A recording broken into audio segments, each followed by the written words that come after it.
Episode 5.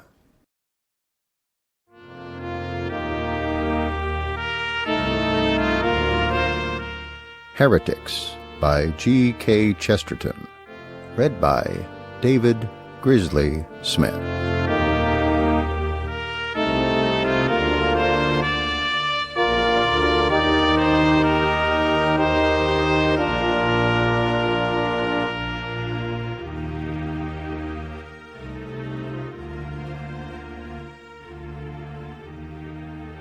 Part 5.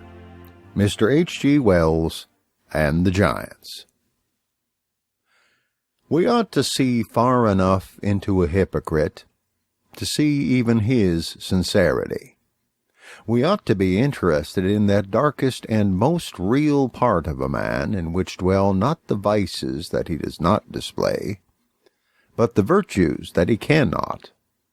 And the more we approach the problems of human history with this keen and piercing charity, the smaller and smaller space we shall allow to pure hypocrisy of any kind. The hypocrites shall not deceive us into thinking them saints, but neither shall they deceive us into thinking them hypocrites. And an increasing number of cases will crowd into our field of inquiry, cases in which there is really no question of hypocrisy at all, cases in which people were so ingenuous that they seemed absurd, and so absurd that they seemed disingenuous. There is one striking instance of an unfair charge of hypocrisy. It is always urged against the religious in the past as a point of inconsistency and duplicity that they combined a profession of almost crawling humility with a keen struggle for earthly success and considerable triumph in attaining it. It is felt as a piece of humbug that a man should be very punctilious in calling himself a miserable sinner, and also very punctilious in calling himself the King of France. But the truth is that there is no more conscious inconsistency between the humility of a Christian and the rapacity of a Christian than there is between the humility of a lover and the rapacity of a lover. The truth is, there are no things for which men will make such Herculean efforts as the things of which they know they are unworthy. There never was a man in love who did not declare that if he strained every nerve to breaking he was going to have his desire. And there never was a man in love who did not declare also that he ought not to have it. The whole secret of the practical success of Christendom lies in the Christian humility, however imperfectly fulfilled. For with the removal of all question of merit or payment, the soul is suddenly released for incredible voyages. If we ask a sane man how much he merits, his mind shrinks instinctively and instantaneously. It is doubtful whether he merits 6 feet of earth. But if you ask him what he can conquer, he can conquer the stars. Thus comes the thing called romance, a purely Christian product. A man cannot deserve adventures. He cannot earn dragons and hippogriffs. The medieval Europe, which asserted humility, gained romance. The civilization which gained romance has gained the habitable globe. How different the pagan and stoical feeling was from this has been admirably expressed in a famous quotation. Addison makes the great Stoic say, "'Tis not in mortals to command success, but we'll do more, Sempronius. We'll deserve it." But the spirit of romance and Christendom, the spirit which is in every lover, the spirit which has bestridden the earth with European adventure, is quite opposite. "'Tis not in mortals to deserve success, but we'll do more, Sempronius. We'll obtain it." And this gay humility, this holding of ourselves lightly and yet ready for an infinity of unmerited triumphs, this secret is so simple that everyone has supposed that it must be something quite sinister and mysterious. Humility is so practical a virtue that men think it must be a vice. Humility is so successful that it is mistaken for pride. It is mistaken for it all the more easily because it generally goes with a certain simple love of splendor, which amounts to vanity. Humility will always, by preference, go clad in scarlet and gold. Pride is that which refuses to let gold and scarlet impress it or please it too much. In a word, the failure of this virtue actually lies in its success. It is too successful as an investment to be believed in as a virtue. Humility is not merely too good for this world, it is too practical for this world. I had almost said it is too worldly for this world. The instance most quoted in our day is the thing called the humility of the man of science, and certainly it is a good instance, as well as a modern one. Men find it extremely difficult to believe that a man who was obviously uprooting mountains and dividing seas, tearing down temples and stretching out hands to the stars, is really a quiet old gentleman who only asks to be allowed to indulge his harmless old hobby and follow his harmless old nose. When a man splits a grain of sand and the universe is turned upside down in consequence, it is difficult to realize that to the man who did it, the splitting of the grain is the great affair, and the capsizing of the cosmos quite a small one. It is hard to enter into the feelings of a man who regards a new heaven and a new earth in the light of a byproduct. But undoubtedly it was to this almost eerie innocence of the intellect that the great men of the great scientific period, which now appears to be closing, owed their enormous power and triumph. If they had brought the heavens down like a house of cards, their plea was not even that they had done it on principle. Their quite unanswerable plea was that they had done it by accident. Whenever there was in them the least touch of pride in what they had done, there was a good ground for attacking them. But so long as they were wholly humble, they were wholly victorious. There were possible answers to Huxley. There was no answer possible to Darwin. He was convincing because of his unconsciousness, one might almost say because of his dullness. This childlike and prosaic mind is beginning to wane in the world of science. Men of science are beginning to see themselves, as the fine phrase is, in the part. They are beginning to be proud of their humility. They are beginning to be aesthetic, like the rest of the world, beginning to spell truth with a capital T, beginning to talk of the creeds they imagine themselves to have destroyed, of the discoveries that their forebears made. Like the modern English, they are beginning to be soft about their own hardness. They are becoming conscious of their own strength. That is, they are growing weaker. But one purely modern man has emerged in the strictly modern decades who does carry into our world the clear personal simplicity of the old world of science. One man of genius we have who is an artist, but who was a man of science, and who seems to be marked above all things with this great scientific humility. I mean Mr. H.G. Wells. And in his case, as in the others I've spoken of, there must be a great preliminary difficulty in convincing the ordinary person that such a virtue is predicable of such a man. Mr. Wells began his literary work with violent visions of the last pangs of this planet. Can it be a man who begins with violent visions is humble? He went on to wilder and wilder stories about carving beasts into men and shooting angels like birds.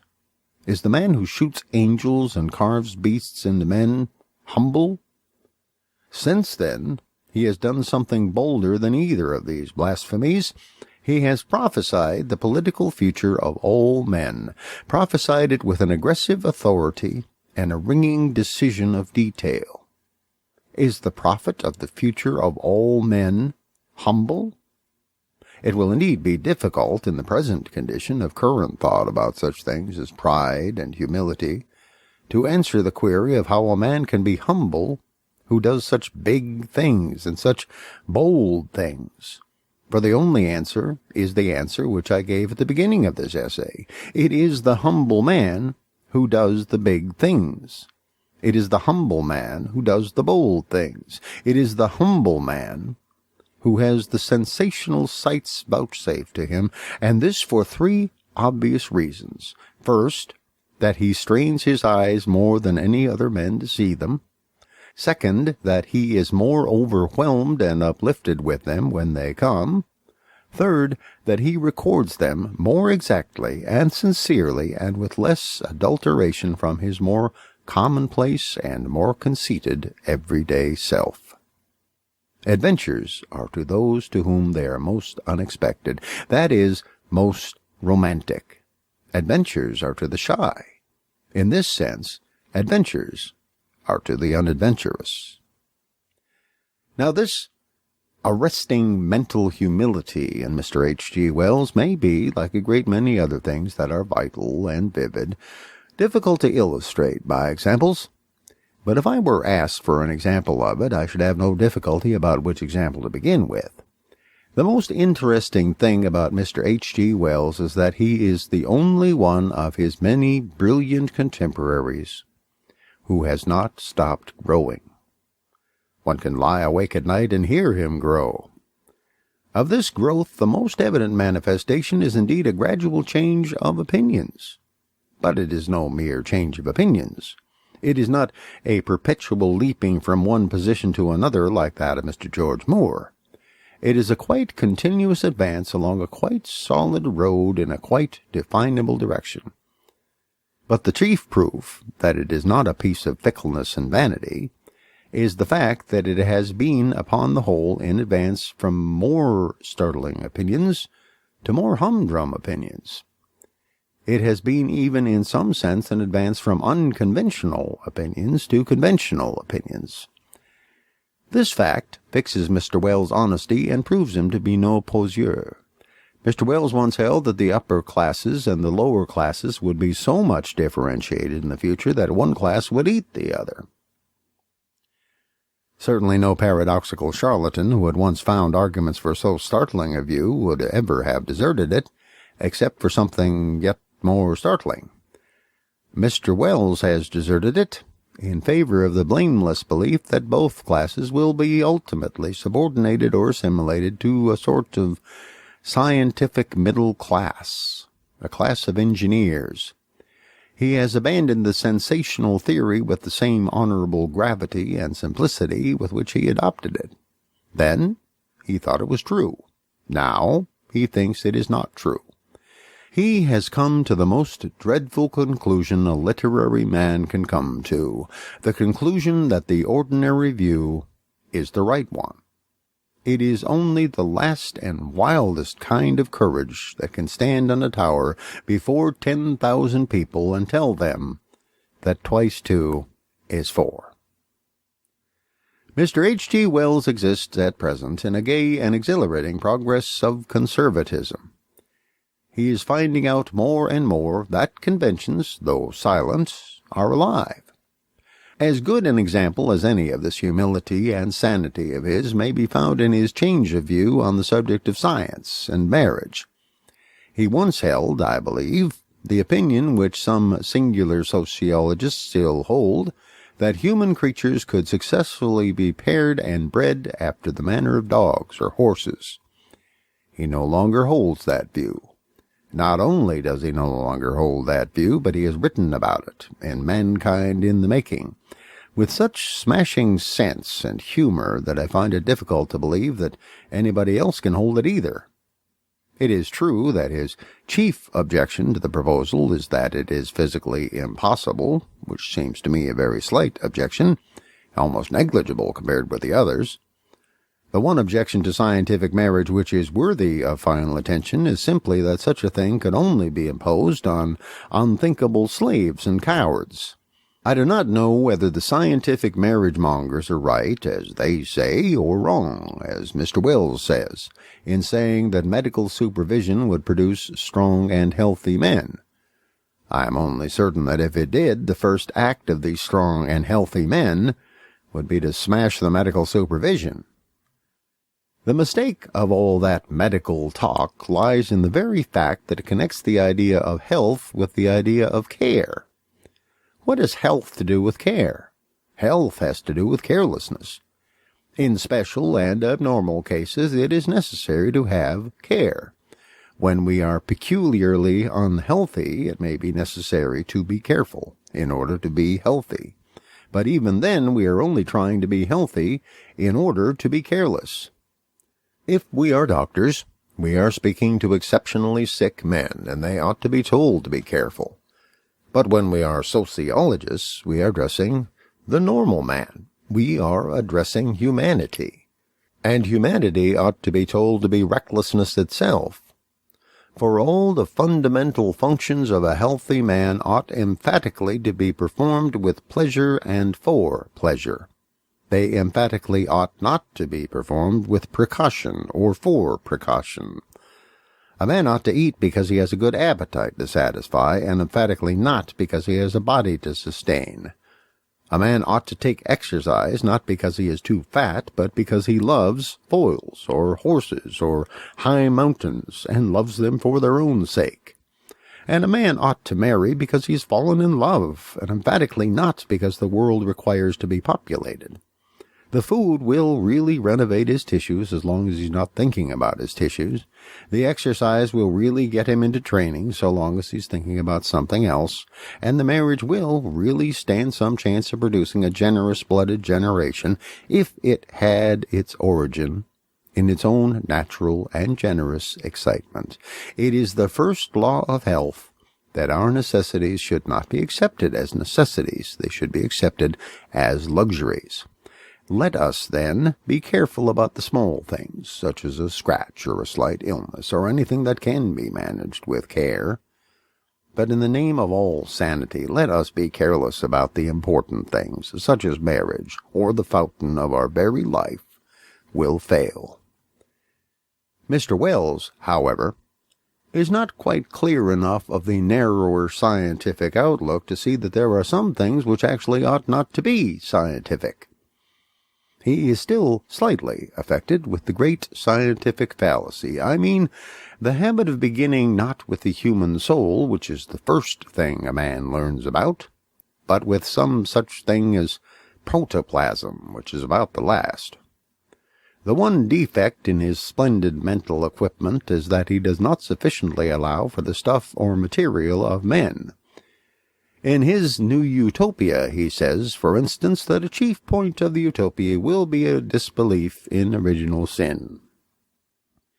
If he had begun with the human soul, that is, if he had begun on himself, he would have found original sin almost the first thing to be believed in. He would have found, to put the matter shortly, that a permanent possibility of selfishness arises from the mere fact of having a self, and not from any accidents of education or ill treatments. And the weakness of all utopias is this, that they take the greatest difficulty of man and assume it to be overcome, and then give an elaborate account of the overcoming of the smaller ones. They first assume that no man will want more than his share, and then are very ingenious in explaining whether his share will be delivered by motor car or balloon. And an even stronger example of Mr. Wells' indifference to the human psychology can be found in his cosmopolitanism, the abolition in his utopia of all patriotic boundaries. He says, in his innocent way, that utopia must be a world state, or else people might make war on it. It does not seem to occur to him that, for a good many of us, if it were a world state, we should still make war on it, to the end of the world. For if we admit that there must be varieties in art or opinion, what sense is there in thinking there will not be varieties in government? The fact is very simple. Unless you are going deliberately to prevent a thing being good, you cannot prevent it being worth fighting for. It is impossible to prevent a possible conflict of civilizations because it is impossible to prevent a possible conflict between ideals. If there were no longer our modern strife between nations, there would only be a strife between utopias. For the highest thing does not tend to union only. The highest thing tends also to differentiation. You can often get men to fight for the union, but you can never prevent them from fighting also for the differentiation. This variety in the highest thing is the meaning of the fierce patriotism, the fierce nationalism of the great European civilization. It is also, incidentally, the meaning of the doctrine of the Trinity. But I think the main mistake of Mr. Wells' philosophy is a somewhat deeper one that he expresses in a very entertaining manner in the introductory part of the New Utopia. His philosophy, in some sense, amounts to a denial of the possibility of philosophy itself. At least he maintains that there are no secure and reliable ideas upon which we can rest with a final mental satisfaction. It will be both clearer, however, and more amusing to quote Mr. Wells himself. He says, "Nothing endures, nothing is precise and certain, except the mind of a pedant. Being, indeed, there is no being, but a universal becoming of individualities, and Plato turned his back on truth when he turned towards his museum of specific ideals." Mr. Wells says, again, "There is no abiding thing in what we know. We change from weaker to stronger lights, and each more powerful light pierces our hitherto opaque foundations and reveals fresh and different opacities below." Now, when Mr. Wells says things like this, I speak with all respect when I say that he does not observe an evident mental distinction. It cannot be true that there is nothing abiding in what we know. For if that were so, we should not know at all and should not call it knowledge. Our mental state may be very different from that of somebody else some thousands of years back, but it cannot be entirely different, or else we should not be conscious of a difference. Mr. Wells must surely realize the first and simplest of the paradoxes that sit by the springs of truth. He must surely see that the fact of two things being different implies that they are similar. The hare and the tortoise may differ in the quality of swiftness, but they must agree in the quality of motion. The swiftest hare cannot be swifter than an isosceles triangle or the idea of pinkness. When we say the hare moves faster, we say that the tortoise moves. And when we say of a thing that it moves, we say, without need of other words, that there are things that do not move. And even in the act of saying that things change, we say that there is something unchangeable. But certainly the best example of Mr. Wells' fallacy can be found in the example which he himself chooses. It is quite true that we see a dim light, which, compared with a darker thing, is light, but which, compared with a stronger light, is darkness. But the quality of light remains the same thing, or we should not call it a stronger light, or recognize it as such. If the character of light were not fixed in the mind, we should be quite as likely to call a denser shadow a stronger light, or vice versa. If the character of light became even for an instant unfixed, if it became even by a hair's breadth doubtful, if, for example, there crept into our idea of light some vague idea of blueness, then in that flash we have become doubtful whether the new light has more light or less. In brief, the progress may be as varying as a cloud, but the direction must be as rigid as a French road.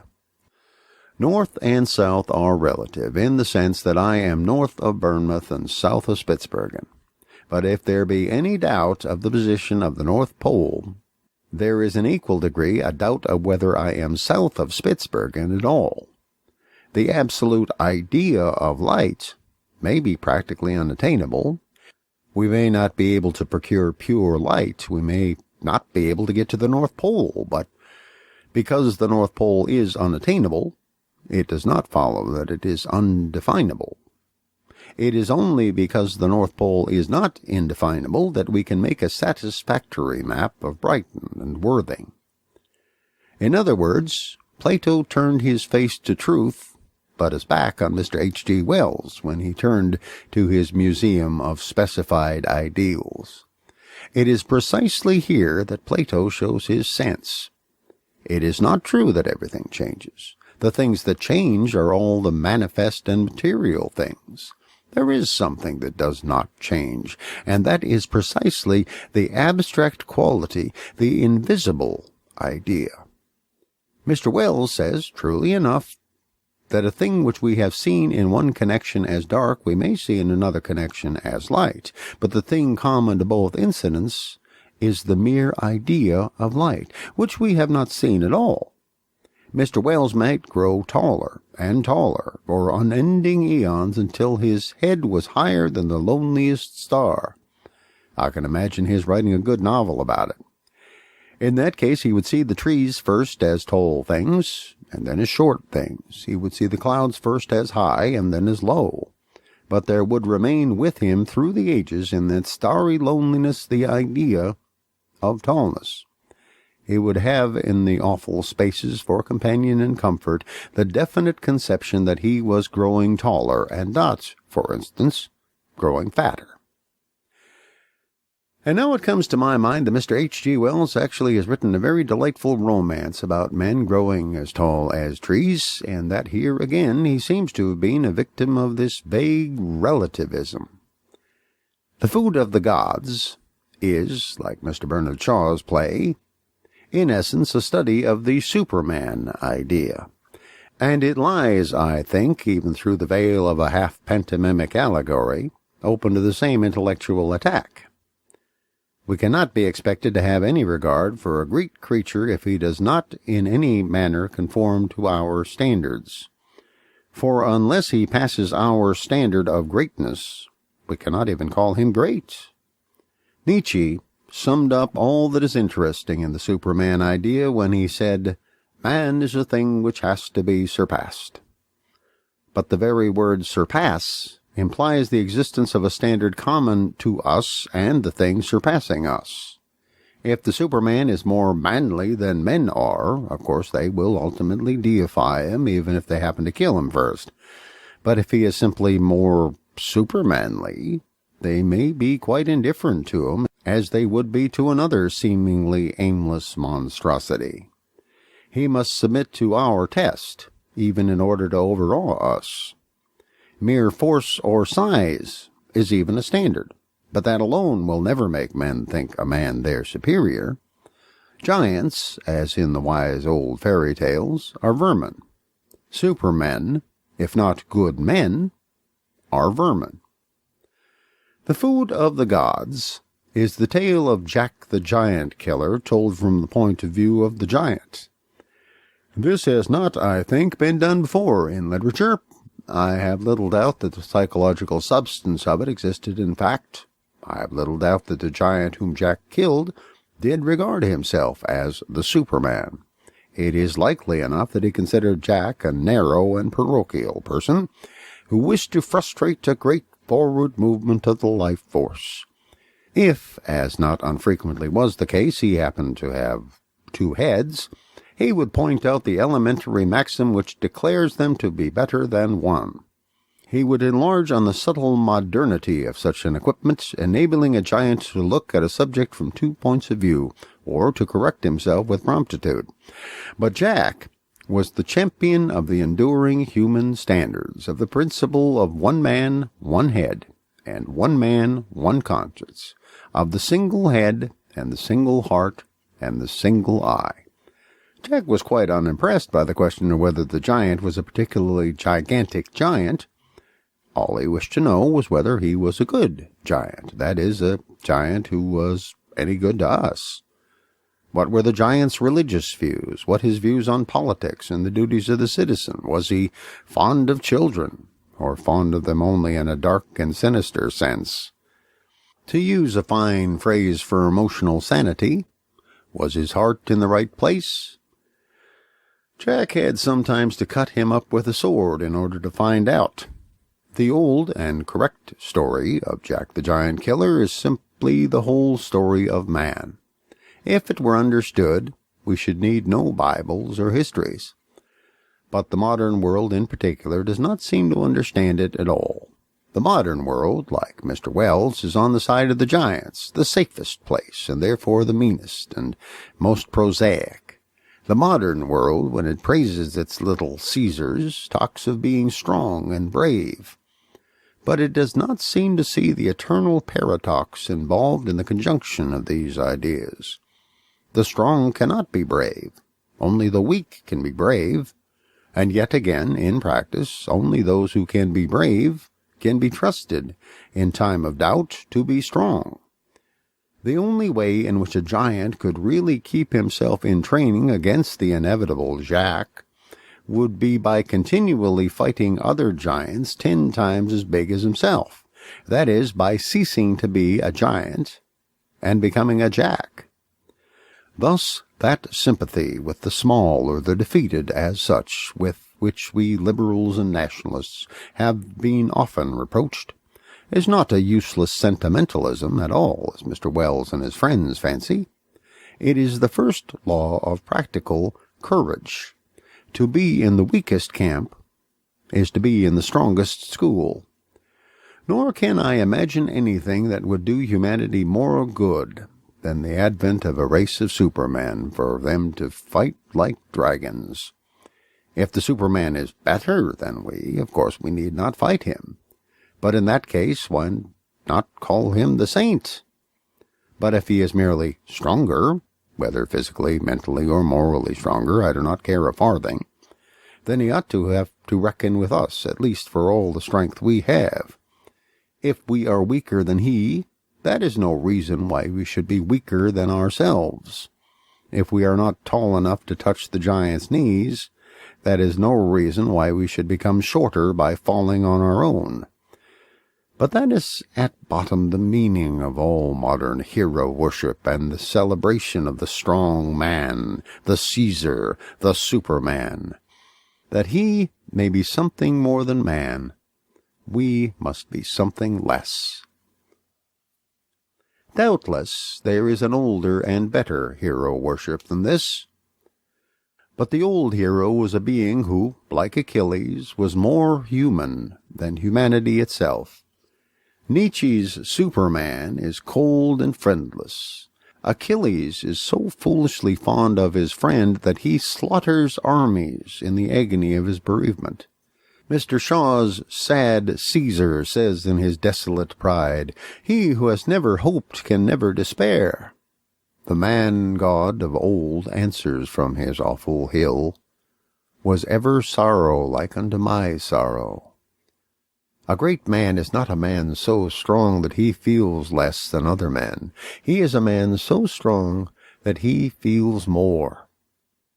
And when Nietzsche says, "A new commandment I give to you, be hard," he is really saying, "A new commandment I give to you, be dead." Sensibility is the definition of life. I recur for a last word to Jack the Giant Killer. I have dwelt on this matter of Mr. Wells and the giants, not because it is specially prominent in his mind. I know that the Superman does not bulk so large in his cosmos as in that of Mr. Bernard Shaw. I have dwelt on it for the opposite reason, because this heresy of immoral hero worship has taken, I think, a slighter hold of him, and may perhaps still be prevented from perverting one of the best thinkers of the day. In the course of the new utopia, Mr. Wells makes more than one admiring allusion to Mr. W.E. Henley.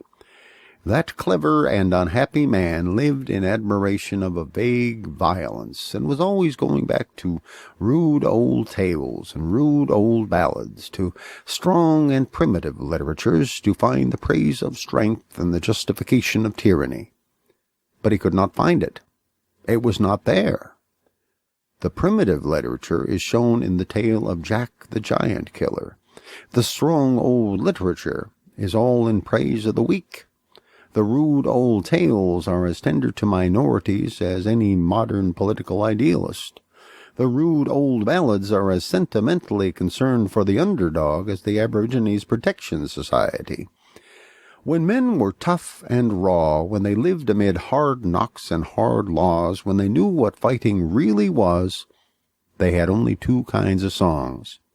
The first was a rejoicing that the weak had conquered the strong, and a second a lamentation that the strong had, for once in a way, conquered the weak. For this defiance of the status quo, this constant effort to alter the existing balance, this premature challenge to the powerful is the whole nature and the inmost secret of the psychological adventure which is called man. It is his strength to disdain strength. The forlorn hope is not only a real hope, it is the only real hope of mankind. In the coarsest ballads of the greenwood, men are admired most when they defy not only the king, but, what is more to the point, the hero. The moment Robin Hood becomes a sort of Superman, that moment the chivalrous chronicler shows us Robin thrashed by a poor tinker whom he thought to thrust aside. And the chivalrous chronicler makes Robin Hood receive the thrashing in a glow of admiration. This magnanimity is not a product of modern humanitarianism. It is not a product of anything to do with peace. This magnanimity is merely one of the lost arts of war. The Henleyites call for a sturdy and fighting England, and they go back to the fierce old stories of the sturdy and fighting English. And the thing that they find written across that fierce old literature everywhere is the policy of Majuba.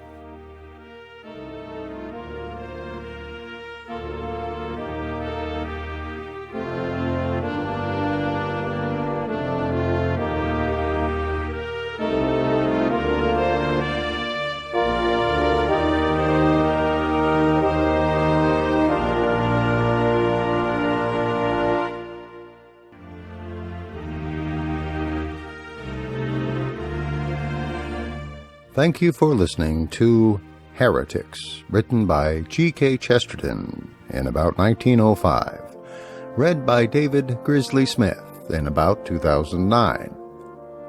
Theme music for this book is Thaxted, written by Gustav Holst in 1921, arranged by Kevin MacLeod in 2006.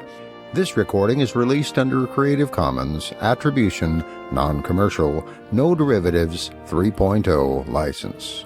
Your comments are appreciated, and please share this recording with your friends. But share the whole recording, don't sell it, and tell people where you found it and who created it. Thank you.